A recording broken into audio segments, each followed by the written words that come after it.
Hello दोस्तों, आप सभी का मिशन मसूरी के इस चैनल पर बहुत बहुत स्वागत है।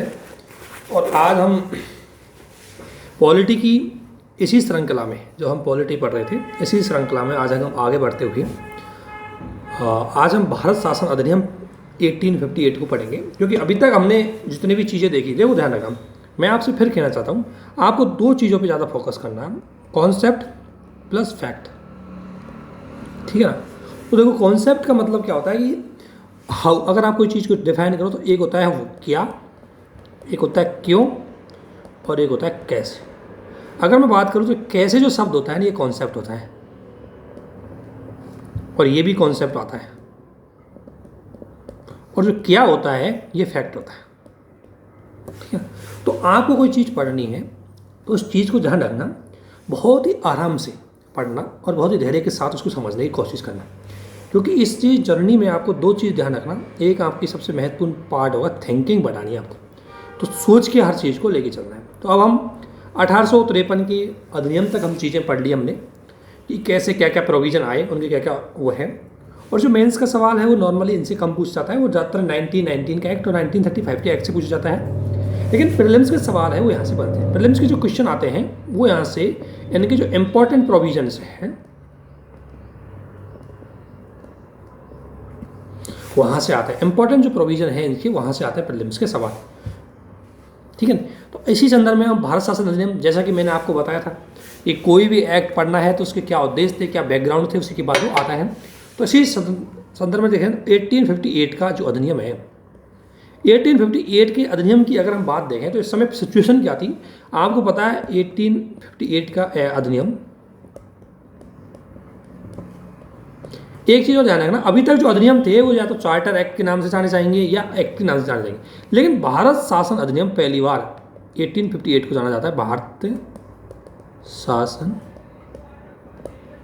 अधिनियम 1858। तो 1858 का जो अधिनियम है इसका थोड़ा बैकग्राउंड देखो। देखो 1857 हुई थी क्रांति, 1857 भारत में क्रांति हुई, और इस क्रांति ने ब्रिटिश जो कंपनी का शासन था, इस टाइम तक कंपनी का शासन था भारत में। ठीक है। कंपनी के शासन, और लॉर्ड कैनिंग यहाँ के गवर्नर जनरल थे, क्या वो पता है। तो कंपनी का जो शासन था, इस शासन में ध्यान रखना, अब इस शासन कंपनी यह देखो, एक बात है, संसद यह कंट्रोल कर रही थी, ब्रिटिश संसद इसको कंट्रोल कर रही थी, लेकिन इनडायरेक्ट रूप से ये कंपनी के थ्रू ये शासन चला रही थी।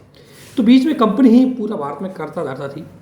तो जब 1857 का विद्रोह हुआ, और इस विद्रोह का कारण कंपनी की, इस विद्रोह का कारण देखें तो कंपनी की चाहे राजनीतिक नीति देख सके, हम हिस्ट्री में देखेंगे इसको तो खैर, लेकिन बता दो, राजनीतिक कारण हो सकता है, या कंपनी का आर्थिक कारण, या कंपनी का सामाजिक कारण, या इनका सांस्कृतिक नीति।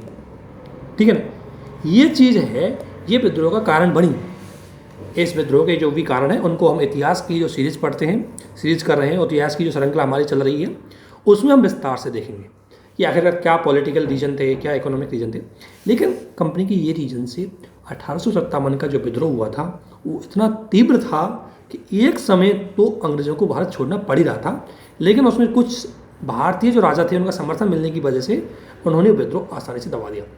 लेकिन इसने कंपनी को एक सबक तो दे दिया, मतलब ब्रिटिश संसद को एक सबक दे दिया कि अब आगे जो एक बार इतना बड़ा विद्रोह हो चुका है तो आगे भी विद्रोह हो सकता है। तो अगर आगे कंपनी के हाथ में शासन रहेगा तो कहीं हमें ऐसा ना हो जाए कि हमें शासन छोड़ना पड़ जाए, क्योंकि कंपनी विशाल साम्राज्य के शासन संचालित करने में पूरी तरह सक्षम नहीं है। इसलिए 1858 के एक्ट के अंतर्गत कंपनी के शासन को समाप्त करके ब्रिटिश क्राउन, यानी कि ब्रिटेन का जो राजा था, उसने डायरेक्ट अपना कंट्रोल ले लिया, यानी कि अब जो भारत का शासन है वो ब्रिटिश शासन माना जाएगा। ठीक है ना। तो इसी संदर्भ में अगर हम बात करें 1858 के एक्ट की, तो इसका उद्देश्य क्या था। अगर हम उद्देश्य की बात करें तो एक तो ये था कि 1857 जैसी क्रांति की पुनरावृत्ति नहीं होनी चाहिए।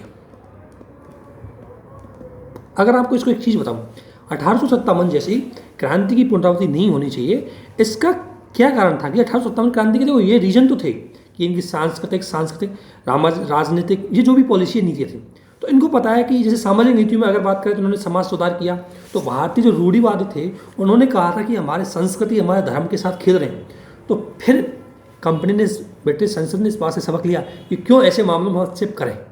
तो फिर अब इनकी जो नीति आएगी वो हस्तक्षेप की नीति आएगी। भारत के सामाजिक मामलों में ज़्यादा हस्तक्षेप नहीं करेंगे, सांस्कृतिक मामलों में ज़्यादा हस्तक्षेप नहीं करेंगे, आर्थिक मामलों में इनडायरेक्ट हस्तक्षेप करेंगे और राजनीतिक नियंत्रण को डायरेक्ट नहीं बढ़ाएंगे, इनडायरेक्ट तरीके से उस पर कंट्रोल बढ़ाते जाएंगे। ये एक ऐसी नीति अपनाना चाह रहे थे ताकि भारत में विद्रोह की स्थिति उत्पन्न ना हो। तो इसलिए क्योंकि इस विद्रोह में एक कारण ये था कि शासन में भारतीयों की भागीदारी नहीं थी।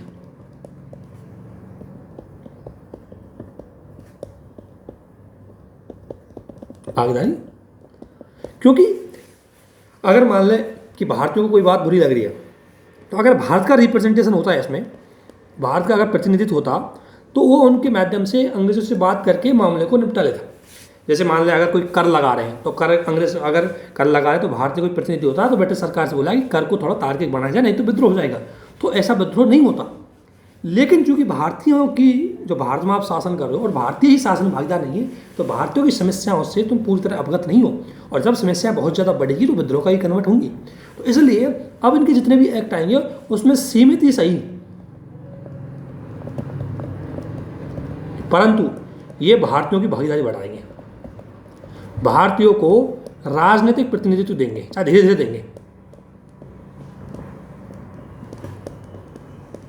अब समझ गए प्रतिनिधित्व क्यों देंगे? तो अब आपकी स्थिति समझ में आ गई, इसलिए देंगे। तो एक तो इसका उद्देश्य था कि 1857 की क्रांति जैसे ही कोई विद्रोह पुनः ना हो, तो ऐसे सारे रीजन जो उस क्रांति के कारक बने थे उनको सीमित करना इनका टारगेट था, जिसमें एक कारक ये भी था कि भारतीयों को राजनीतिक भागीदारी नहीं थी।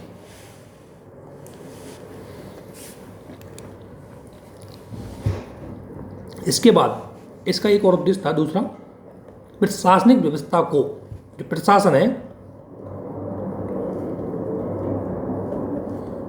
को औपनिवेशिक हितों के अनुरूप बनाना। अब देखो, आप देखेंगे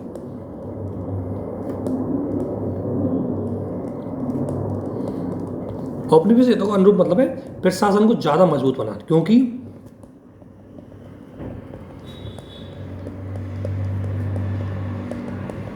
ये बात तो आपको भी पता है, इनका साम्राज्य बहुत विस्तृत हो गया था।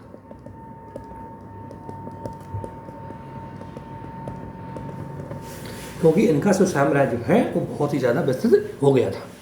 तो प्रशासन में औपनिवेशिक हितों के अनुरूप अगर बदलाव करना है, उसको ज़्यादा से ज़्यादा बढ़ाना होगा, उसकी क्षमता। इसलिए ध्यान रखना, इन्होंने सेना में, सिविल सेवाओं में, पुलिस में, इनको हम देखेंगे स्टीम आते हैं पुलिस में, इनमें सुधार किए।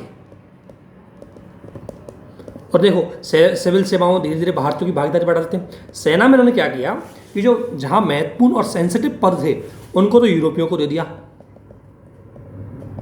और यूरोपियों की संख्या भी बढ़ा दी, ताकि अगर विद्रोह, क्योंकि 1857 की जो विद्रोह हुआ था वो सेना ने स्टार्ट किया, और इनको इस बात का डर हो गया था कि दोबारा अगर विद्रोह होगा तो ये सेना हमारा साथ नहीं देगी, तो कैसे दबाया जाएगा। इसलिए इन्होंने उस चीज़ से सबक लेते हुए, उस चीज़ से सीखते हुए इन्होंने ये निर्णय लिया कि जो महत्वपूर्ण पद है, वो बड़े बड़े पद है आर्मी के, वो सारे पद यूरोपियों को दे दिए जाएंगे, ताकि विद्रोह की स्थिति में वो उस स्थिति को संभाल सके। और नीचे पद है जो आर्मी के हवलदार है, सेना के जो लोग हैं, वो पद है, उसमें इंडिया की भागीदारी बढ़ा दी जाएगी। इतना ही नहीं, जो महत्वपूर्ण पोस्टिंग होती थी, जहाँ पर जैसे मद्रास की पोस्टिंग है, बम्बई की पोस्टिंग है, या महत्वपूर्ण पदों पर तो वो यूरोपियों को ही रखते थे।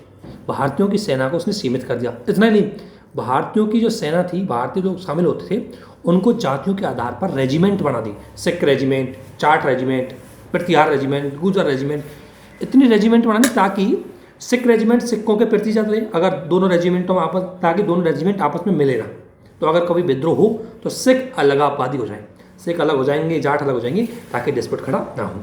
और डिस्प्यूट खड़ा हो तो कोई एक साथ मिलकर ये काम ना करें, इसलिए तो इन्होंने प्रशासनिक सुधार किए। तो इसी सुधार के उद्देश्य एक्ट भी लेके आए थे। इसके बाद अगर हम बात करें तो इनका उद्देश्य था कि प्रशासन को सुदृढ़ किया जाए और प्रशासन को मजबूत किया जाए। इन्हीं संदर्भों में 1858 का एक्ट आता है। तो अब उसमें प्रोविजन देखते हैं 1858 में। देखो, 1800 एक्ट के अगर प्रोविजंस की हम बात करें तो पहला प्रोविजन था कंपनी का शासन की समाप्ति। उसका रीजन मैंने आपको बता दिया। और कंपनी के शासन कौन चला रहे थे? दो चला रहे थे, बोर्ड ऑफ डायरेक्टर और बोर्ड ऑफ कंट्रोल, तो इन दोनों को क्या कर दिया, समाप्त कर दिया। अब board of director, board of control है, इसको समाप्त कर दिया।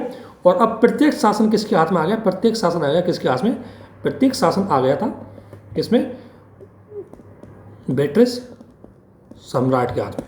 किसके, जो बेट्रिस का जो सम्राट था उसके हाथ में आ गया, ठीक है। और उसने यहाँ पर अपना प्रतिनिधित्व के रूप में वायसराय, अब उसको वायसराय कहा जाने लगा। अभी तक उसको गवर्नर जनरल बोलते थे, अब वायसराय क्योंकि इसका प्रतिनिधित्व था इसलिए उसको वायसराय कहने लगे। तो भारत का जो गवर्नर जनरल था उसको अब वायसराय का पद दिया गया था। अर्थात वायसराय का मतलब भारत का वायसराय होगा तो लॉर्ड कैनिंग प्रथम वायसराय थे। ध्यान रखना, कंफ्यूज मत होना इस चीज़ में। लॉर्ड कैनिंग प्रथम वायसराय थे, ठीक है। तो लॉर्ड कैनिंग थे वो प्रथम वायसराय थे, ठीक है ना। तो ब्रिटिश शासन का प्रत्यक्ष कंट्रोल अब यहाँ पर आ गया। सम्राट अब डायरेक्ट कंट्रोल करा था, कंपनी को साइड में कर दिया गया था। अब प्रत्यक्ष कंट्रोल, जिस प्रकार से ब्रिटिश जो सम्राट है वो जिस प्रकार से लंदन में शासन करता था, ब्रिटेन में शासन करता था, ठीक उसी प्रकार से भारत में शासन करने लग गया।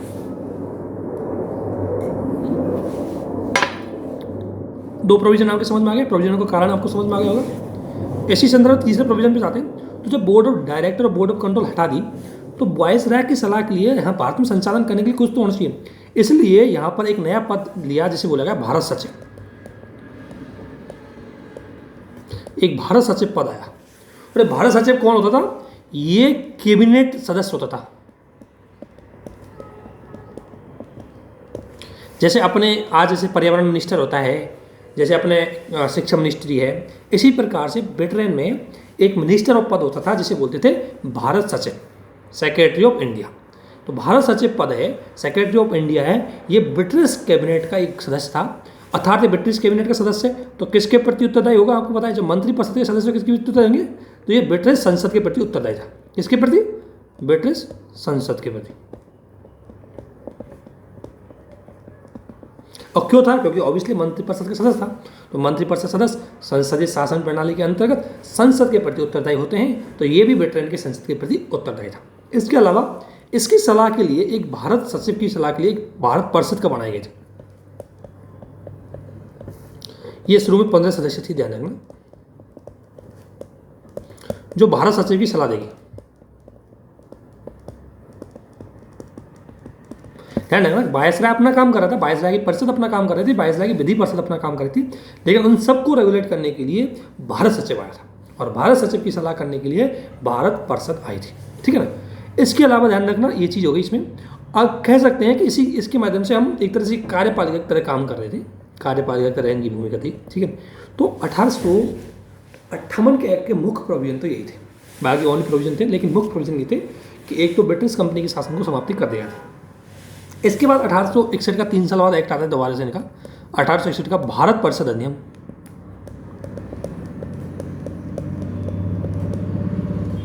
ये भारत परिषद अधिनियम 1861 के नाम से था। इसमें कुछ मैंने बोला ना कि अभी क्या करेंगे, धीरे धीरे भारतीयों को छोटे मोटे पद देते चले जाएंगे और धीरे धीरे भारतीयों की शासन में भागीदारी बढ़ाएंगे ताकि विद्रोह दोबारा ना हो, ताकि भारतीयों को लगे कि हाँ हम उन्हीं के लिए, उनके ही शासन है, उन्हीं का शासन हो रहा है, इस तरीके से। तो इन्हीं संदर्भों में ब्रिटिश संसद ने जो कानून बनाया उनका यही प्रोविजन इसके अंतर्गत रखा गया था। इसके अंतर्गत पहली बार अगर देखा 1861 के एक्ट के अंतर्गत, तो ध्यान रखना अगर आपने 1853 का एक्ट पढ़ा हो तो 1853 के एक्ट में उन्होंने बोला कि पहली बार 1853 के एक्ट में पहली बार स्थानीय प्रतिनिधित्व है वो शामिल किया गया था। किसमें, वायसराय की विधायी परिषद में। ये थी 1853 के एक्ट में।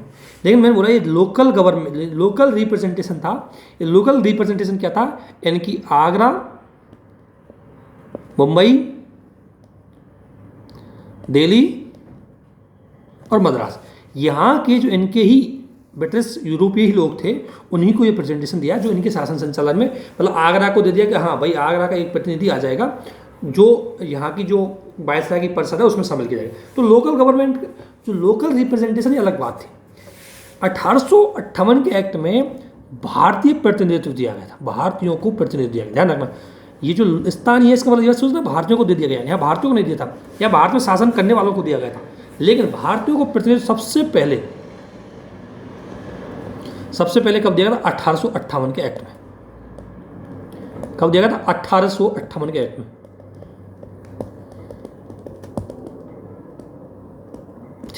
1858 के एक्ट में 1861 में, मैंने गलत बोल दिया, 1861 के एक्ट में पहली बार भारतीयों को प्रतिनिधित्व दिया गया था। और किस में दिया गया था? जो विधायी परिषद थी, विधायी परिषद में इनको क्या नाम दिया गया था? गैर सरकारी सदस्य। भारतीयों को विधायी परिषद में गैर सरकारी सदस्यों के रूप में शामिल किया गया था, ठीक है ना। और इसीलिए अगर हम बात करें तो इसीलिए इसकी बात करें हम तो गैर सरकारी सदस्यों के रूप में भारतीयों को पहली बार शामिल किया गया था। इतना नहीं, इस एक्ट का एक सबसे खास बात थी कि 1858 में 1857 क्रांति के बाद एक बात तो सीख गए, क्योंकि क्या हुआ था अगर आपने देखा हो तो 1833 के एक्ट में मैंने बताया था कि सारी शक्तियों का केंद्रीकरण कर दिया गया। सारी शक्तियों का केंद्रीकरण क्या किया गया था 1833 के एक्ट में? 1833 का अगर एक्ट आपने देखा हो, लास्ट वीडियो में मैंने बताया था, 1833 के एक्ट में इन्होंने शक्तियों का केंद्रीकरण किया, ठीक है ना। अब इस शक्तियों का केंद्रीकरण किया तो जो 1857 का विद्रोह हुआ तो मद्रास, बंबई, यहां के गवर्नरों के पास ज्यादा शक्ति नहीं थी।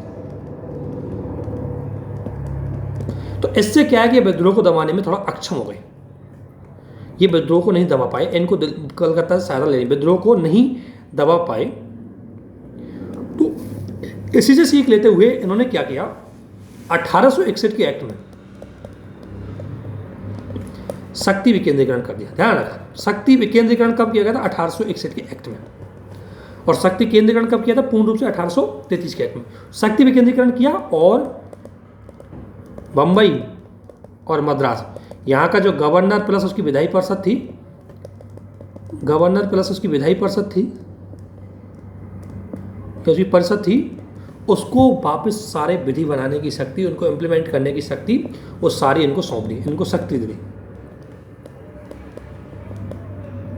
विधि निर्माण की सारी शक्ति दी, विधायी का शक्ति दे दी, कहने का मतलब विधायी का शक्ति दे दी। ये ध्यान रखना 1861 के एक्ट में। मैं ये कह रहा हूँ हर प्रोविजन ऐसा क्यों जोड़ा गया है उसका रीजन आपको पता होना चाहिए, यही चीज़ आपको विश्लेषण क्षमता को बढ़ाती है। इस एक्ट में एक प्रोविजन किया गया कि इसमें शक्ति को विकेंद्रीकरण किया गया था। दूसरी बात, इसमें नए विधायी परिषदें बनाई, नए प्रांतों में विधायी परिषदों का गठन किया गया था।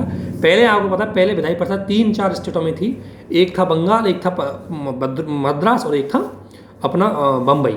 अब क्या कर दिया कि और नई विधायी परिषदों का गठन किया गया था, जिसमें अगर बात करें हम तो पश्चिमोत्तर सीमा प्रांत, ये एक स्टेट था, आपको पता है, इसको नॉर्थ वेस्ट फ्रंटियर स्टेट बोलते थे, है ना। जो अब्दुल गफ्फार खान है वो यहीं से थे। तो पश्चिमी सीमा प्रांत, इसके अलावा इसमें एक है पंजाब,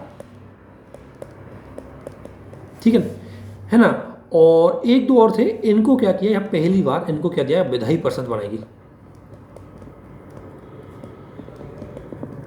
ठीक है। एक चीज़ ध्यान, यानी इनको विधायी परिषद बनाएगा। इसके अलावा और है कि जो विभागीय पोर्टफोलियो सिस्टम है, पोर्टफोलियो सिस्टम है विभागीय, जैसे आज के विभाग होते हैं ना, उसी प्रकार के विभागीय पद्धति, या हम कह सकते हैं मंत्रिमंडलीय पद्धति, वो सबसे पहले यहीं आई थी। यानी इसी एक्ट में अंतर्गत ये बोलेगा कि भाई आप विधि मंत्रालय संभालोगे, आप ये रक्षा मंत्रालय संभालोगे, ऐसे पोर्टफोलियो बनाए गए थे 1861 के एक्ट के अंतर्गत। तो मतलब कहने का मतलब मेरा ये है कि धीरे धीरे ब्रिटिश संसद शासन को और ज़्यादा व्यवस्थित कर रही थी ताकि भविष्य में इस प्रकार के इंसिडेंट ना घटित हो। एक और चीज़ इसमें जो वायसराय है, आपको पता है वायसराय एक तरह से राष्ट्रपति तरह होता था। तो वायसराय होता था केंद्र में और गवर्नर होते थे स्टेट में, ठीक है। तो वायसराय को अध्यादेश अध्यादेश जारी करने की शक्ति दे दी गई थी। जो अध्यादेश जारी, यानी वायसराय अध्यादेश जारी कर सकता, और अध्यादेश जारी करने का मतलब है कि वायसराय आपातकालीन स्थिति में विधायी परिषद के बिना सहमति से विधि निर्माण कर सकता था, ठीक है। तो अध्यादेश करने की शक्ति सबसे पहले किस एक्ट में आई, ये प्रीलिम्स के लिए बहुत इंपॉर्टेंट फैक्ट है, इसको ध्यान रखना। ये अध्यादेश करने की शक्ति है जो सबसे पहले 1861 के एक्ट में आई। और इसलिए आपको ध्यान रखना, भारतीय संविधान के अंदर अगर 123 देखेंगे या 213 देखेंगे, इनमें आपको पता है कि अध्यादेश की शक्ति दी गई है ना। इसमें ऑर्डिनेंस की पावर दी गई है, अध्यादेश की शक्ति। अगर हम 123 की बात करें तो है प्रेसिडेंट के पास, प्रेसिडेंट अध्यादेश से ऑर्डिनेंस जारी कर सकता है। और आर्टिकल 213 के अंतर्गत बात करें तो यह गवर्नर, तो ये आर्टिकल दिए हुए हैं, इनकी ये चीज़ एक खासी इफेक्ट है। 1861 के एक्ट में पहली बार ऑर्डिनेंस इशू करने की शक्ति वॉइसराय को दी गई थी। ठीक है, ये एक महत्वपूर्ण बात है। इसके अलावा इसमें विधि निर्माण हेतु कार्यकारी परिषद की संख्या, जो विधि निर्माण हेतु जो परिषद थी उसकी संख्या को बढ़ा दिया गया। 6 से उसको क्या कर दिया, 12 बोल दिया कि 6 की जगह वो अब 6 या 12 रख सकते हैं, जो राज्यों में विधायी परिषद बनाई गई थी उनकी संख्या को। तो 1861 के एक्ट में काफ़ी प्रोविजन इन्होंने महत्वपूर्ण किए थे। अब आते हैं दूसरा, भारत शासन अधिनियम 1892। अब देखो इस एक्ट के टाइम पे एक परिस्थिति देखो, परिस्थितियाँ क्या थी। तो 1892 का ध्यान रखना, भारत शासन अधिनियम। अब इसकी सिचुएशन देखिए, 1885 में कांग्रेस का गठन हो गया था। इसमें क्या उदारवादी आ गए थे, जो लिबरल थे, लिबरल जो दृष्टिकोण वाले थे, उदारवादी आ गए। उदारवादियों ने उदारवादी तरीकों से या संवैधानिक तरीकों से भारतीयों की भागीदारी बढ़ाने की मांग की, तो इसका प्रभाव है इन पर देखने को मिला। तो 1892 का जो एक्ट है वो एक्ट है इसीलिए आया क्योंकि उसमें कांग्रेस का जो गठन हुआ और उस कांग्रेस के जो नेता थे उनका प्रभाव देखने को मिलेगा। तो कांग्रेस का गठन हुआ, उसके पर प्रभाव देखने को मिलेगा। तो इसलिए जो प्रोविजन है उसमें देखो, इसका पहला प्रोविजन क्या है, ध्यान रखना। अब कांग्रेस के लोग आ गए, भारत में राष्ट्रीय दल की स्थापना हो चुकी थी। तो अब ये अपनी भागीदारी चाहेगा कि भाई हमें भी शासन में भागीदार किया जाए। और चूँकि राजनीतिक रूप से काफ़ी जागरूक थे, शिक्षित थे, पेट्रेन की बड़ी बड़ी कॉलेजों में इन्होंने स्टडी की थी। तो 1885 के एक्ट के बाद जो 1892 का एक्ट आता है, 1892 का जो भारत परिषद एक्ट आता है, उस एक्ट का अगर हम प्रोविज़न देखें तो महत्वपूर्ण प्रोविज़न यह है कि भारतीयों की संख्या में इसमें थोड़ी वृद्धि की जाएगी। देखो, एक तो जो केंद्रीय विधानमंडल है ना, केंद्रीय विधानमंडल का हमारा संसद, इसको मैं संसद लिख दूँ। केंद्रीय विधान परिषद में गैर सरकारी सदस्यों की संख्या बढ़ाई गई थी। अब गैर सरकारी सदस्यों का मतलब भारतीय की संख्या बढ़ाई, ठीक है ना, सदस्यों की क्या बढ़ाई, संख्या बढ़ा दी। और संख्या बढ़ा करके जो पहला 6 और 12 थी उसको बढ़ा करके कितना कर दिया इन्होंने, 10 से 16, कि भाई मिनिमम 10 रह सकती है और मैक्सिमम 16 तक जा सकती है। ये मिनिमम और ये मैक्सिमम, ठीक है। तो इस तरीके से उन्होंने ये काम और किया। इसके बाद इसमें जो मेन बात ये है कि अभी तक जो विधायी परिषद बनाई थी उसकी शक्ति सीमित थी, लेकिन इसमें जो विधानमंडल थी ये, इनको विधानमंडल के जो सदस्य है, यानी कि अगर नॉर्मल भाषा में देखें संसद के सदस्य हैं, यानी विधानमंडल के सदस्यों को प्रश्न पूछने का अधिकार दिया। बजट पर ध्यान रखना, प्रश्न पूछने, अब ध्यान रखना, प्रश्न पूछने का अधिकार एवं बजट पर चर्चा करने का, यानी कि हम कह सकते हैं कि विधायी नियंत्रण बढ़ा। ये क्या होता है, विधायी नियंत्रण चाहिए। आज की हमारी संसदीय व्यवस्था की अगर हम बात करें तो हमारी संसदीय व्यवस्था में क्या होता है, अभी बजट पेश हुआ आपको पता है, और बजट पेश हुआ, बजट पर अभी चर्चाएं चल रही है, विपक्ष हुआ या विधायिका की सदस्य सांसद है उस पर डिस्कशन करते हैं, चर्चा करते हैं और उसी के बाद पर उस पर कोई डिसीजन लेते हैं। तो मतलब विधायी नियंत्रण को धीरे धीरे बढ़ाया जाता है, लेकिन अभी सीमित, अभी केवल एक क्वेश्चन पूछ सकते हैं नॉर्मली, या थोड़ी बहुत उसमें चर्चा कर सकते हैं, अभी ज़्यादा शक्तियाँ नहीं मिली थी। तो 1892 के एक्ट में मुख्य प्रोविजन यही थी कि एक तो जो भारतीयों की संख्या उसमें वृद्धि की गई थी। इसके अलावा अब देखो 1892 के एक्ट 1892 का जो इंडियन काउंसिल एक्ट था उसकी आपने सिचुएशन देख ली थी, प्रोविजन देख ली थी। अब बात करते हैं हम 1909 एक्ट का है, तो 1909 का एक्ट है, उसे बोलेंगे इंडियन काउंसिल एक्ट या भारत परिषद अधिनियम।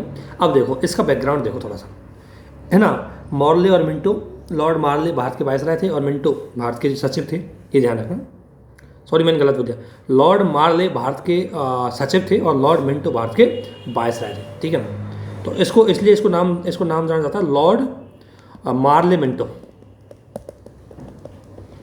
इसमें ये देखना मैं कन्फ्यूज थोड़ा सा, मार्लो शायद भारत के सचिव थे उस टाइम, ये भारत सचिव थे और ये वायसराय थे, है ना, ये वायसरॉय थे। तो मॉर्लेमेंटो, इसलिए इसको मॉर्लेमेंटो नाम से भी जाना जाता है। कई बार हमसे डायरेक्ट सवाल पूछा जाता है जैसे प्रीलिम्स में कि 1909 के एक्ट को किस नाम से जाना जाता है, तो उसको मॉर्लेमेंटो एक्ट के नाम से जाना जाता है। अब इसकी सिचुएशन देखो, 1909 में आ रहा है तो देखो 1906 में क्या हुआ, 1905 में क्या हुआ, भारत विभाजन, बंगाल विभाजन, ठीक है ना, बंगाल विभाजन हुआ। और बंगाल विभाजन से क्या हुआ कि कांग्रेस में उग्रवादियों की भागीदारी बढ़ी,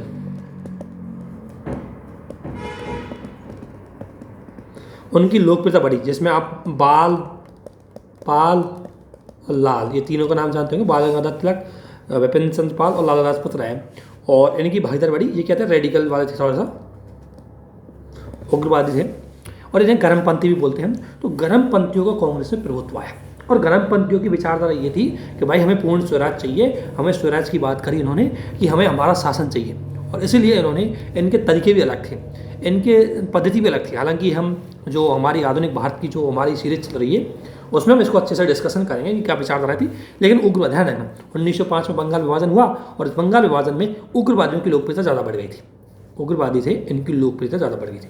इसी दौरान आपको पता है 1906 में मुस्लिम लीग का गठन हुआ। तो अभी तक भारत में एकमात्र राजनीतिक जो प्रतिनिधित्व था या राजनीतिक दल था वो कांग्रेस थी, और कांग्रेस हिंदू और मुसलमान दोनों का प्रतिनिधित्व करती थी। लेकिन अंग्रेजों ने एक चाल चली कि अगर हमें राष्ट्रीय आंदोलन को तोड़ना है तो फूट डालना बहुत जरूरी है, और इसीलिए उन्होंने फूट डालते हुए मुसलमानों को अलग करना चाह रहा था कांग्रेस से। तो इसलिए उसने मुस्लिम लीग का गठन कर दिया, ताकि, और बोला कि मुस्लिम लीग केवल और केवल मुसलमानों का ही रिप्रेजेंटेशन करेगी। इस आधार पर यह साबित करना चाहा कि कांग्रेस केवल हिंदुओं की है और मुस्लिम लीग केवल मुसलमानों की है, जबकि ये बात पूर्णतः सत्य नहीं थी, क्योंकि कांग्रेस में सभी वर्गों के लोग शामिल थे। चाहे हम बात करें तो फखरुद्दीन अली अहमद, और जो उसके पहले वो बने थे वो भी ध्यान रखना, और मौलाना अबुल आज़ाद उसमें जुड़े हुए थे, तो मुसलमान नेतृत्व उसमें था। लेकिन कांग्रेस, अंग्रेजों ने चाल चली कि राष्ट्रीय आंदोलन में जो नेशनलिज्म की भावना है, राष्ट्रीयवाद की भावना है, उसको तोड़ने के लिए मुस्लिम लीग का गठन किया, और मुसलमानों को आगे बढ़ाने के लिए अब आपको पता है मुस्लिम लीग का प्रभाव बढ़ेगा। तो 1906 में एक काम हो गया। इसके अलावा 1907 की अगर हम बात करें तो सूरत अधिवेशन में कांग्रेस का विभाजन हो गया। ध्यान रखना, अब कांग्रेस का विभाजन हुआ किसमें, नरम दल और गरम दल, इसको बोलते हैं लिबरल, और ये होते हैं रेडिकल थोड़ा इसमें, है ना। अब इसमें क्या हुआ कांग्रेस वाले, अब देखो ब्रिटिश ने क्या चाल चली, उनका टारगेट था कि ये थोड़े से ब्रिटेन के पक्ष में थे, तो इनको थोड़ा सा आगे बढ़ाया जाए और इनको बिल्कुल ही आउट किया जाए कांग्रेस से, ठीक है ना। तो इनको कांग्रेस से आउट किया जाए, तो इसलिए इनको तो दबाने की नीति अपनाई और इनको थोड़ा बहुत लॉलीपॉप दिया, यानी थोड़ा बहुत इनको प्रतिनिधित्व दे दिया। तो 1909 का एक्ट आया, उसमें थोड़ा बहुत है भारतीयों की भागीदारी को बढ़ाएंगे, किसके लिए, नरम दल की शांति के लिए, जबकि गरम दल को दबाव, आपको बताया उसके बाद बाल गंगाधर तिलक को गिरफ्तार कर लिया गया था, और ये और भी थे इसमें, विपिन चंद्र पाल है, ये भी राजनीति छोड़ चुके थे, तो बहुत दिक्कत आई गरम दल में। इसके बाद गरम दल का अस्तित्व खत्म हो गया था, लेकिन, और ये भी ब्रिटिश की चाल थी। तो ये तीन परिस्थितियाँ थी। इन तीन परिस्थितियों के बाद 1909 में जो एक्ट आया था, जिसे मार्लियामेंटो एक्ट के नाम से भी जानते हैं, इसके प्रोविजनों को हम देखते हैं। इससे आपको समझ में आएगा कि ये प्रोविजन क्यों जोड़ा है। तो देखो क्या हुआ। पहली बात तो इसको नाम से किसे जानते हैं, मार्लियामेंटो रिफॉर्म के नाम से इसको जानते हैं, ठीक है, मार्लियामेंटो रिफॉर्मर्स के नाम से इसको जानते हैं। लेकिन पहली बार, ध्यान रखना, पहली बार चुनाव का प्रावधान रखा। चुनाव, अगर आपसे सवाल पूछा है कि चुनाव का प्रावधान कैसे रखा, अभी तक जो विधायी परिषद के सदस्य थे उनको नॉमिनेट किया था, इलेक्टेड नहीं किया था। पहली बार इलेक्टेड करने का प्रोविजन 1909 का जो एक्ट है मार्लियामेंटो रिफॉर्म, उसमें आया था। ये चीज़ ध्यान रखना। इसके अलावा एक पृथक निर्वाचक, अब ध्यान रखना, दो शब्दों को समझना, पृथक निर्वाचक मंडल या पृथक जो इलेक्ट्रोल जो एरियाज है, जैसे हम, तो पृथक निर्वाचक मंडल, इसको अगर हम इंग्लिश में बोलते हैं तो इसको बोलते हैं सेपरेट इलेक्टोरल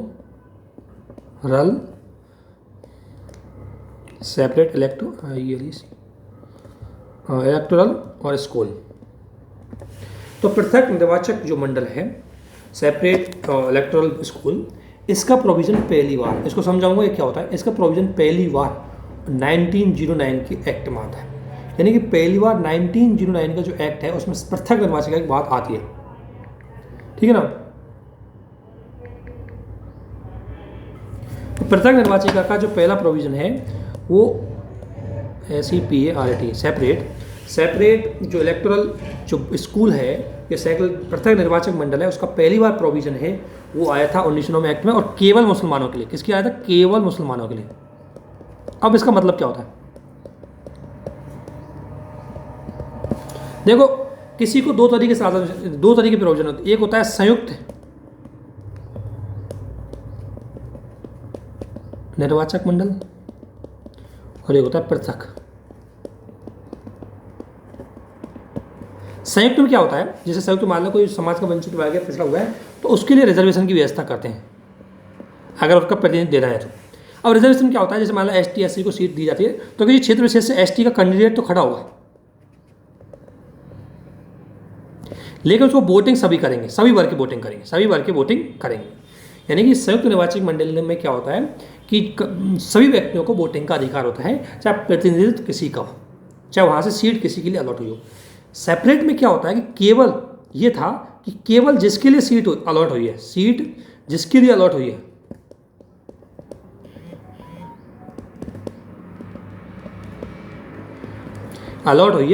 उसी को वर्ग के लोग ही उसको वोटिंग करेंगे। जैसे अगर कोई सीट मुसलमानों के लिए अलॉट हुई है, उसी के वर्ग के लोग उसमें वोटिंग करेंगे। यानी कि अब कहने का मतलब यह है कि अगर कोई मुसलमान एरिया से कोई सीट अलॉट हुई है, तो अगर कोई मुसलमान प्रतिनिधित्व है तो वहाँ पर मुसलमान वोटर ही वोटिंग करेंगे, अन्य कोई वोटिंग नहीं करेगा। तो एक तरह से सेपरेशन हो गया था। इसलिए यह प्रोविज़न 1909 के एक्ट में पहली बार लाया गया था, लेकिन पहली बार अभी तक केवल और केवल मुसलमान वर्ग के लिए था। तो इसे बोलते हैं सांप्रदायिक निर्वाचन। और सांप्रदायिक निर्वाचन की अगर हम बात करें, ये एक तरह कम्युनल इलेक्शन तो हुआ कि भाई केवल मुसलमानों को केवल मुसलमान प्रतिनिधि चुनेंगे, तो वो गलत था। तो इसको कुल मिलाकर के इनका अपना उद्देश्य था। इनका उद्देश्य था कि हम विभाजन करें, किसी तरीके से बाइफरकेट करें, तो इसी उद्देश्यों के लिए ये एक्ट आया था। दूसरी बात, इसमें एक चीज़ और की गई थी, अगर हम बात करें, ठीक है ना। अभी इसमें अगर हम आगे देखें तो इसमें एक प्रोविजन और क्या कहता है, यह ध्यान रखना, सबसे पहले पृथक निर्वाचक मंडल का प्रोविजन मुसलमानों के लिए 1909 के एक्ट में आया था। इसके बाद आता है केंद्रीय विधानमंडल में सरकारी सदस्यों की संख्या।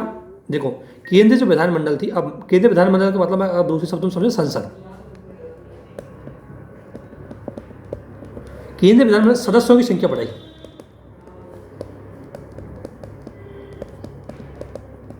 लेकिन इसमें अभी सरकारी सदस्यों का बहुमत था।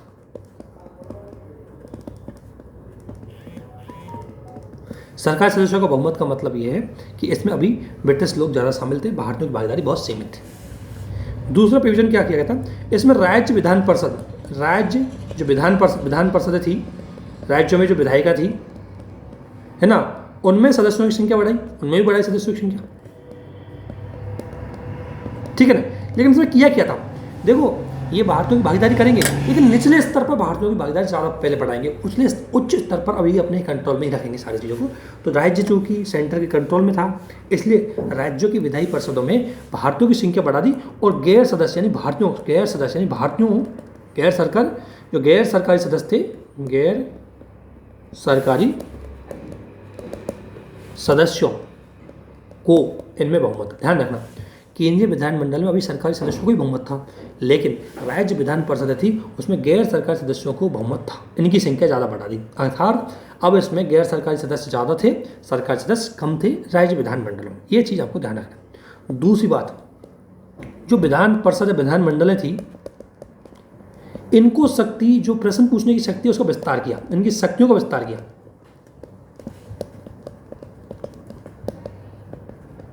और अगर आप देखेंगे शक्तियों का कौन कौन सी शक्तियों का विस्तार किया, तो अब ये पूरक प्रश्न भी पूछ सकते हैं। पूरक प्रश्न मतलब पहले आपने कोई क्वेश्चन पूछा, उस पर रिवर्स क्वेश्चन और पूछ सकते हैं, तो पूरक प्रश्न पूछ सकते हैं। ये बजट पर और विस्तृत रूप से चर्चा कर सकते हैं।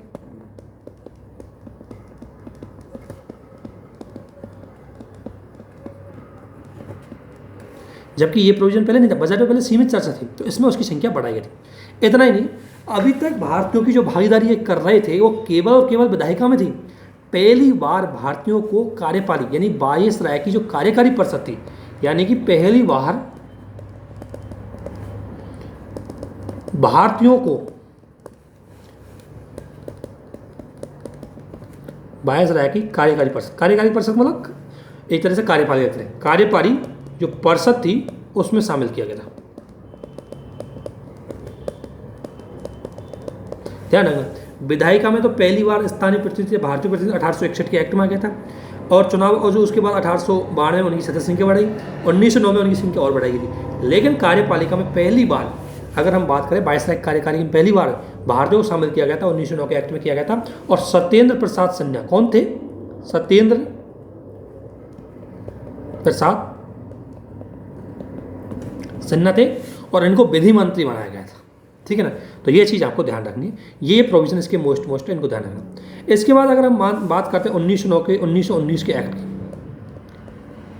तो 1919 के एक्ट को मॉन्टेस्क्यू चेम्सफोर्ड सुधार के नाम से जानता है। मॉन्टेस्क्यू उस टाइम हमारे साथ गवर्नर थे, और चेम्सफोर्ड भारत सचिव थे, इसलिए इसको मॉन्टेस्क्यू चेम्सफोर्ड सुधार के नाम से जाना जाता है, नाम से जाना जाता है। 1909 का अधिनियम इसको, और 1919 का जो भारत शासन अधिनियम है इसको किस परिस्थितियों में लाया गया, तो उनको जरूर ध्यान रखना, क्योंकि यदि आप इसकी परिस्थितियों को समझ गए तो इसमें जो प्रोविजन है उनको भी समझ जाओगे कि लाए गए तो क्यों लाए गए। तो पहली परिस्थिति इसके अकॉर्डिंग अगर हम देखें तो प्रथम विश्व युद्ध समाप्त हो चुका था।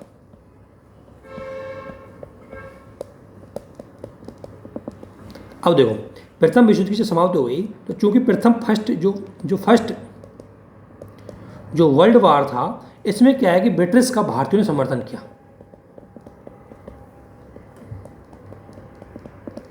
तो भारतीयों ने सोचा कि अब उनके लिए कुछ अच्छा प्रोविजन इस एक्ट के अंतर्गत आएगा।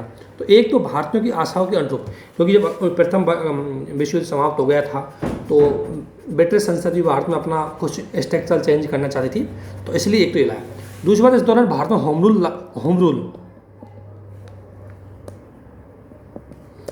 मूवमेंट भी चल रहा था। ध्यान रखना, जो 1907 में जो कांग्रेस का विभाजन हुआ या मुस्लिम लीग का भी बाद में जो दरारें पड़ी, वो 1916 के लखनऊ अधिवेशन में एकीकृत हो गए थे। 1916 के लखनऊ एडिशन जो अधिवेशन था उसमें मुसलमान लीग भी कांग्रेस के साथ अब गठजोड़ बना लिया। और इतना ही नहीं, उसी दौरान कांग्रेस के जो नरम दल और गर्म दल की जो डिस्प्यूट था वो भी सेटलमेंट हो गया, अर्थात भारतीयों का जो पक्ष था वो ज़्यादा मजबूत होने लग गया। तो इनको भी ध्यान रखना है। होम रूल लीग बहुत तेज गति से अपना आंदोलन चल रहा था, राष्ट्रीयवाद की भावनाएं विस्तृत हो रही, तो इनको शांत करने के लिए अब इनको जो प्रोविजन लाएंगे तो उनका प्रभाव इन पे देखने को मिलेगा, इनका प्रभाव उस एक्ट के देखने को मिलेगा। इतना ही नहीं, हमारी जो राजनीति है उसमें एक नया प्रोविजन है, हमारी जो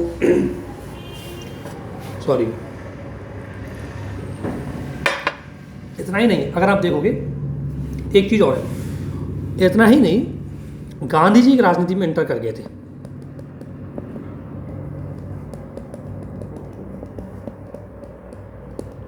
अब गांधी जी भी आ गए थे, तो गांधी जी के विचारों का प्रभाव भारतीय राष्ट्रीय आंदोलन ये 1919 के एक्ट पे देखने को मिलेगा। और इतना नहीं, जो मैंने बोला फर्स्ट जो वर्ल्ड वार हुआ उसमें जो भारतीयों ने मेहनत की, तो भारतीयों ने सोचा उन्हें कुछ अवार्डिंग की जाएगी, क्योंकि उन्होंने फर्स्ट जो वर्ल्ड वार फर्स्ट है उसमें ब्रिटिश सेना का सहयोग दिया,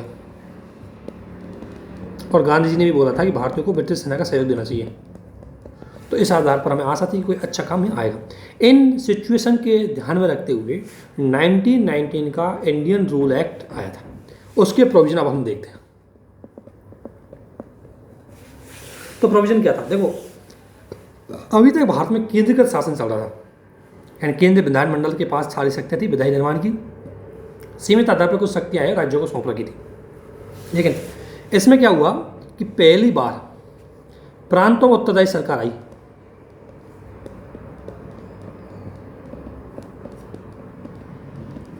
प्रांतों में पहली बार उत्तरदायी सरकार या की बात करें तो प्रांतों में पहली बार उत्तरदायी सरकार की बात 1919 के एक्ट में की गई थी। उत्तरदायी सरकार के है कि प्रांतों में जो गवर्नमेंट है थोड़ी बहुत विधायिका के प्रति ज़्यादा रेस्पॉन्सिबल होगी और जनता के प्रति थोड़ा रेस्पॉन्सिबल होगी, ये प्रोविजन किया गया था।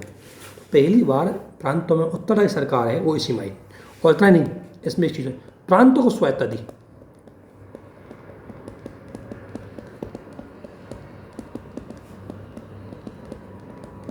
अब स्वायत्ता क्या दी? एक तो विषयों को विभाजन कर दिया। विभाजन कैसे कर दिया? केंद्रीय विषय और प्रांतों के विषय, कि भाई प्रांतों के जो है वो प्रांत अपने विषय पर कानून बनाएंगे और केंद्रीय वाले हैं केंद्रीय अपने विषय पर कानून बनाएंगे। सीमित लेवल पर हम कह सकते हैं, अगर सीमित लेवल पर संघीय व्यवस्था का प्रोविजन सीमित लेवल पर यहाँ आया था, जिसमें प्रांतों की स्वायत्ता की बात की गई थी। इतना नहीं, प्रांतों के लिए अलग से बजट का प्रोविजन किया गया था। क्या किया गया था? प्रांतों के लिए अलग से बजट का प्रावधान किया गया था ताकि उनकी स्वायत्ता को दी जाए। इसके अलावा इसमें ध्यान रखना, केंद्र में द्विसदनात्मक व्यवस्था आई। केंद्रों में ध्यान रखना, केंद्र में द्विसदनात्मक व्यवस्था कब आई थी? 1919 के एक्ट में। केंद्र में जो डबल हाउस सिस्टम है वो आई थी 1919 के एक्ट में, जिसके अगर ध्यान करें दो सदन कौन से थे? एक तो था केंद्रीय विधानसभा, जो आज की राज्यसभा बोलते हैं हम जिसे, और एक था राज्य परिषद, जिसे आज की राज्यसभा बोलते हैं। ये तो केंद्रीय विधानसभा लोकसभा की तरह होगी, ये राज्य परिषद होगी। और इनके अगर सदस्यों की संख्या करें तो इसमें 145 सदस्य थे और इसमें 60 सदस्य थे। 145 में से इसमें 104 सदस्यों को इलेक्टेड किया जाता था, बाकी सदस्य 141 को नॉमिनेटेड किया जाता था। ठीक है ना? ठीक है ना? इसके 60 में से 34 सदस्यों को इलेक्टेड किया जाता था, 26 सदस्यों को नॉमिनेट करता था। अब नॉमिनेट यहाँ तो कौन करेगा? वायसराय, जैसे अपना राष्ट्रपति करता है, यहाँ कौन करेगा? गवर्नर। ये चीज़ आपको ध्यान रखनी है। तो पहली बार जो केंद्रीय द्विसदनात्मक व्यवस्था की अगर हम बात करें तो पहली बार केंद्र में द्विसदनीय व्यवस्था आई थी वो 1919 के एक्ट में आई थी। इतना ही नहीं, प्रांतों में ध्यान रखना, एक तो है द्विसदन यानी कि डबल हाउस, जिसे लोकसभा राज्यसभा, एक होता है द्विविध शासन, जिसे बोलते हैं डायरकी। द्वैध शासन है जिसे डायरकी बोलते हैं। द्वैध शासन का मतलब है एक ही स्तर पर दो सरकारें, एक ही स्तर पर शासन संचालन के लिए दो प्रतिनिधि हो, तो उसे द्वैध शासन बोलते हैं। द्वैध शासन की अगर घटना देखोगे आप तो 1764 का जब प्लासी का युद्ध, बक्सर का युद्ध हुआ था, तो वहाँ पर जो रॉबर्ट क्लाइव आया था गवर्नर इनका, तो रॉबर्ट क्लाइव ने वहाँ पर डायर की एडमिनिस्ट्रेशन चलाया। डायर की एडमिनिस्ट्रेशन कैसे चलाया उन्होंने? देखो, दो थे, एक तो था गवर्नर, इसको बोलते हैं हम कंपनी, और एक था नवाब। देखो, गवर्नर ने तो अपने पास रखे दीवानी अधिकार यानी राजस्व वसूली का अधिकार,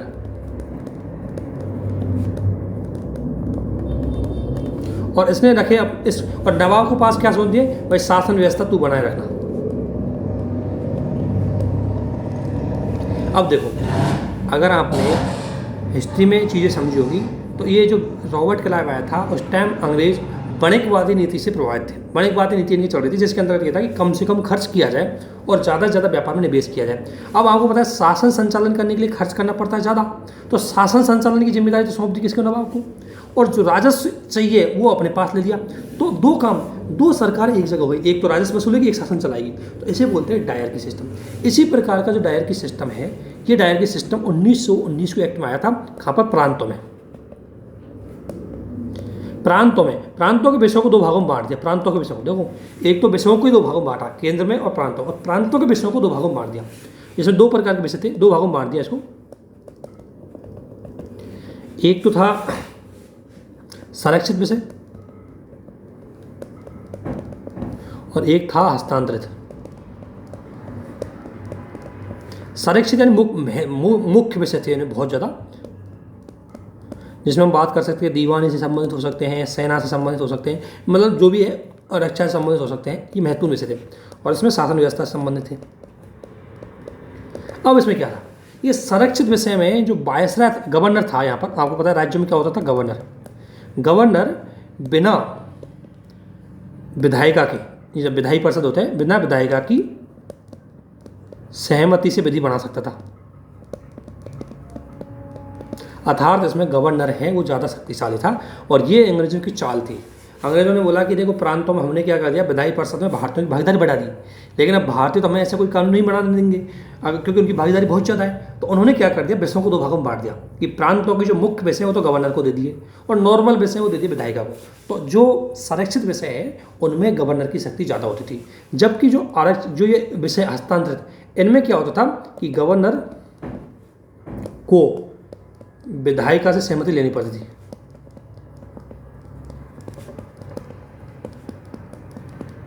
इस तरीके से द्वैध शासन का जो प्रोविजन है सबसे पहले ये 1919 के एक्ट में आया था, है ना, और प्रांतों में आया था। और इससे बहुत बड़ा नुकसान हुआ क्योंकि एक जगह दो शासन। अब इसके पास क्या है, शक्ति है लेकिन इसके उत्तरदायित्व नहीं। इसके क्या है, शक्ति है, शक्ति नहीं है, उत्तरदायित्व है। अब भाई उत्तरदायित्व बिना शक्ति के नहीं हो सकते, तो इसलिए ये चीज़ें की गई थी। तो ये इसका बाद में मतलब इसका नकारात्मक परिणाम ही देखने को मिला था, कोई सकारात्मक परिणाम नहीं आया था।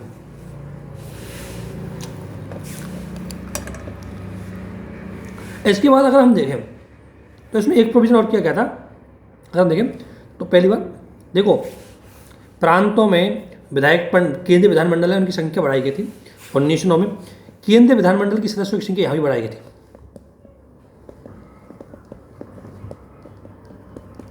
सदस्यों, केंद्रीय विधानमंडल का मतलब समझना संसद, ठीक है। इसके अलावा देखो आपको पता है प्रत्यक्ष वोटिंग का अधिकार 1909 में ही आ गया था निर्वाचन का, लेकिन उसका विस्तार किया गया था, मताधिकार का विस्तार किया गया था, तो ज़्यादा लोगों को वोट देने का अधिकार दिया गया था। इसके अलावा इसमें एक प्रोविजन और जो जोड़ा गया था, देखो पृथक निर्वाचिका का जो प्रोविजन 1909 के एक्ट में था वो केवल और केवल इस्लाम के लिए था, मुसलमानों के लिए था। इसमें जो सेपरेट जो इलेक्टोरल है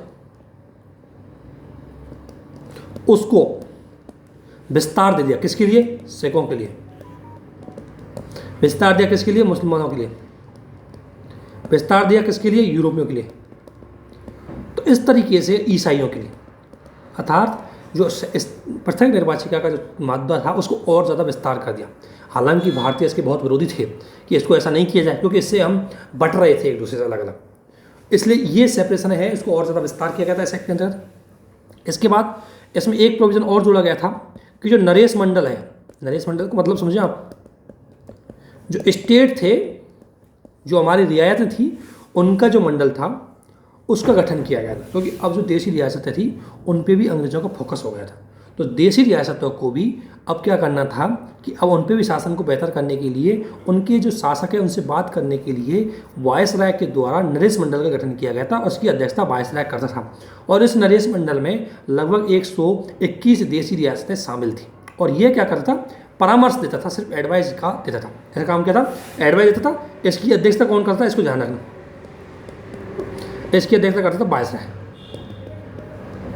ठीक है। और नरेश मंडल जो मतलब एक तरह से हम कह सकते हैं आज का स्टेट इंटर स्टेट काउंसिल की तरह था ये उस टाइम, तो देशी रियासतों को इसमें शामिल किया गया था। इसके अलावा इसमें एक और प्रोविजन उसको देखते हैं, प्रोविजन और इसको देखते हैं। इसमें क्या है कि जो प्रांतीय विधान परिषदों की संख्या बढ़ाई गई, प्रांतीय विधान परिषद है, देखो संसद के सदस्यों की संख्या बढ़ाई गई, यानी केंद्रीय विधान परिषद के सदस्यों की संख्या बढ़ाई गई। जो प्रांतीय विधान परिषदें थी के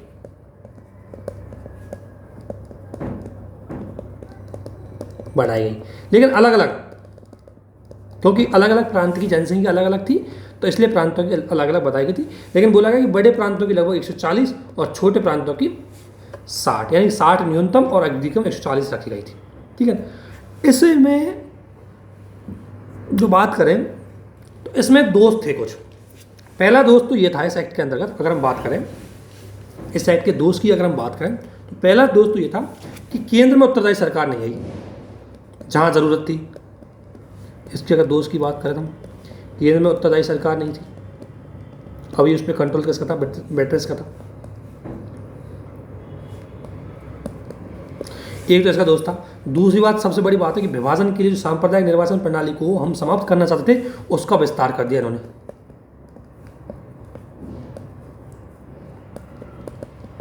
क्योंकि ये विभाजन करना चाहिए और इसी का परिणाम होता है कि भारत का विभाजन हुआ। तो सांप्रदायिक जो निर्वाचन प्रणाली है उसका विभाजन विस्तार करना हमारे लिए बहुत बुरी बात थी, हम नहीं चाहते थे। को समाप्त करना हमारा टारगेट था, लेकिन समाप्त करने के स्थान पर इन्होंने क्या कर दिया, विस्तार कर दिया। पहले केवल मुसलमानों के लिए थी, अब उसको बढ़ा करके इन्होंने ईसाइयों के लिए, सिखों के लिए भी कर दिया। तो ये इसके कुछ दोस्त थे जो हमारे उद्देश्यों के लिए हुए।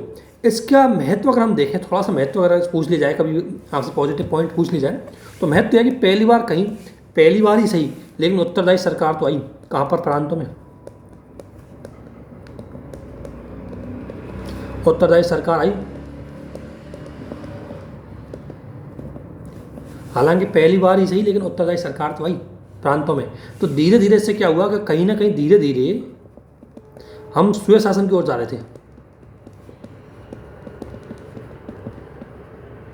ठीक है। दूसरी बात, ब्रिटिश शासन के उद्देश्यों को स्पष्ट घोषणा।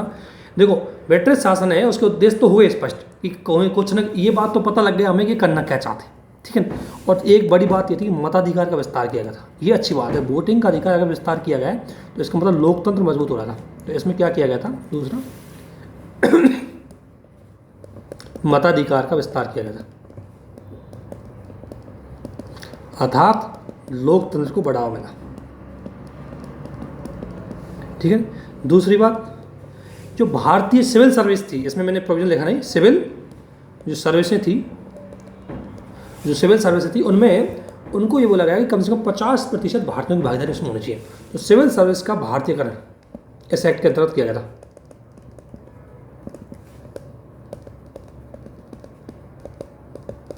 ये अच्छी बात थी। दूसरी बात, इससे भारतीय विधानमंडलों का विस्तार कर दिया गया था, उनमें सदस्य संख्या बढ़ाई गई थी, है ना।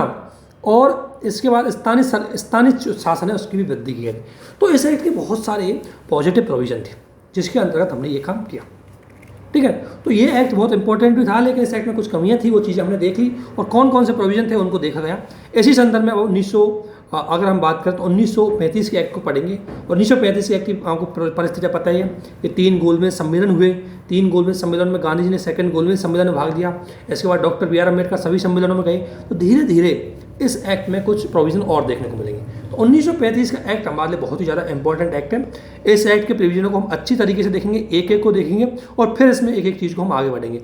कल हम संविधान वाले इस टॉपिक को, मतलब अगले वीडियो में हम संविधान वाले इस टॉपिक को खत्म करने की कोशिश करेंगे। आज यहीं तक रहते हैं। अब अगला हमारा टॉपिक रहेगा वो 1935 के अधिनियम का रहेगा। इससे पहले आप एक चीज़ और देखना, साइमन कमीशन और आया था। देखो, साइमन कमीशन की बात ये थी कि जो 1919 का एक्ट का एक प्रोविजन मैंने आपको नहीं बताया, उस एक्ट में एक प्रोविजन ये था कि इसकी 10 साल बाद एक बार रिव्यू जरूर किया जाएगा। 1919 के एक्ट में एक प्रोविजन ये था कि 10 साल बाद इसका रिव्यू किया जाएगा। इस आधार पर इसका रिव्यू होना चाहिए 1929 में। लेकिन वहाँ पर जो सरकार थी उस समय सत्ता में थी, 1928 में 29 में इलेक्शन होने वाले थे, तो उसका मानना था कि क्यों ना हम पहले से ही भारत की शासन व्यवस्था है उसका रिव्यू कर लें, पता नहीं अगली बार हम वोट जीते या ना जीते। तो इसलिए उसने समय पूर्व ही साइमन कमीशन को भारत में भेज दिया। लेकिन इसमें सबसे बड़ी कमी क्या थी कि देखो, भारतीय शासन व्यवस्था के अध्ययन के लिए तो उसको भेजा, लेकिन इसमें एक भी भारतीय नहीं था। ये गलत है। अब एक भी भारतीय नहीं था और आप भारत के शासन को रिव्यू करने के लिए आए थे, तो गलत बात है। इसलिए इसका बहुत ज़्यादा विरोध हुआ। इसमें जो बिपिन चंद्र लाला लाजपत राय, वो विरोध करते हुए पुलिस की लाठी खा करके मर गए थे, उसकी डेथ हो गई थी इसमें। तो साइमन कमीशन को ब्लैक झंडे दिखाए गए थे, इसका पूरे भारत में विरोध हुआ, है ना। इसने भी कुछ अपनी भारत में रिपोर्ट दी, उसमें कोई बड़ी बात तो इसने नहीं की। इसने बहुत घिसी पिटी बातें बोली, इसने घिसी पिटी बात भी बोली। इसने मना की कि अभी भी केंद्र में उत्तरदायी सरकार नहीं आनी चाहिए। इसने द्वैत शासन की भी मना कर दी, केंद्र में द्वैत शासन मत लगा। इसने अभी भी भारतीयों के लिए शासन में भागीदारी सीमित करने की बात बोली। तो इसने भारत के पक्ष में ज़्यादा रिपोर्ट्स नहीं दी। तो साइमन कमीशन है, उसको हम हालांकि उसमें भी देखते हैं मॉडर्न इंडिया में। तो अभी तक इसको यहीं रखते हैं और आज इसी के समाप्त इस लेक्चर को यहीं पर ख़त्म कर रहे हैं। और अगर ध्यान रखना, एक एक चीज़ को कॉन्सेप्ट से पढ़ते हुए जाना है, समझते हुए जाना है, एक एक प्रोविजन को अच्छे से समझना है। एक भी क्वेश्चन आप गलत नहीं कर पाओगे, प्री हो या मेंस हो, अच्छे से इस चीज़ को समझ पाओगे।